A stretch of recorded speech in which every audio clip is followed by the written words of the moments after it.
Hi, first grade. Not only are we going to do some new math, but we're also going to do some new science. And today we're going to talk about what is matter. I'm going to see if I can make this big screen, and hopefully you can still see me too. Today we're going to talk about what is matter. Well, matter is everything you see around you wherever you go. We say that matter has mass and takes up space. Oh, there's someone knocking on my door. All right, let's keep going. I gotta get the screen back up. So matter is everything that's around you that you can see, that you can touch, you can taste. Matter is all around you. And there are three different types of matter. We have solids, liquids, and gases. And we're gonna talk a little bit about each one. Solids have a size and a shape. When we can describe them, we can even use adjectives. We might say that they're hard, or soft, or sticky. Examples of solids are clothes, a bike, a cup, a cell phone, a school bus. Those are examples of solids. We also have liquids, and liquids have a size but not a shape. They take the shape of whatever container they're in. Like think about when you pour a glass of water. It doesn't stay in a square, right? It takes the shape of your cup. Liquids come in different colors. The liquids are rain, lakes, milk, even tears. I also think of things like orange juice or other things like water you would drink. Those are all liquids.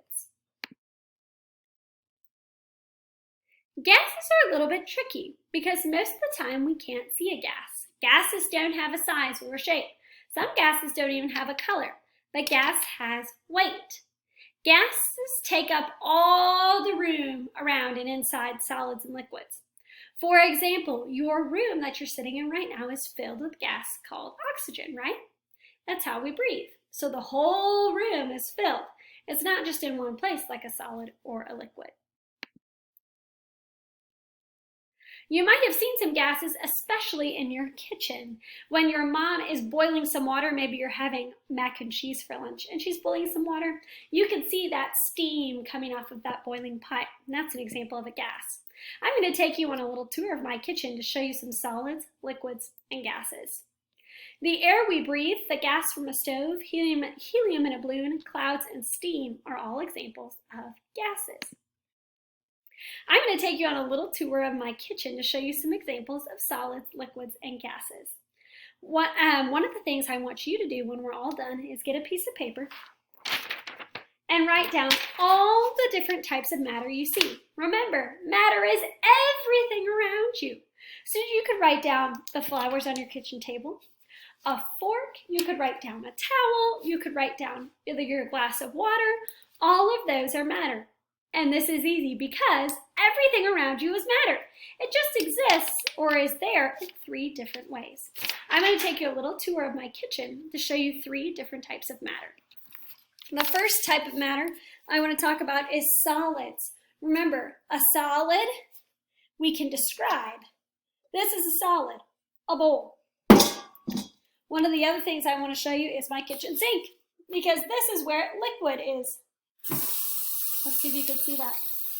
There's some liquid and a gas. If I turn the water really hot, you can see steam rise out of it. Or if I show you my oven here while we're making dinner, you can probably hear and see the steam that's coming off of there. So matter is everything around you, and it takes up space. We have three different types of matter: solids, liquids, and gases, and we're going to talk a lot more about those in the days to come. Your job right now, get a piece of paper.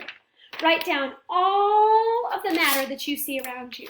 If I were to do it in my kitchen, I would write cabinets, I would write water, I would write the glass of juice I see, that's a liquid. I would write the steam coming off of my cooking.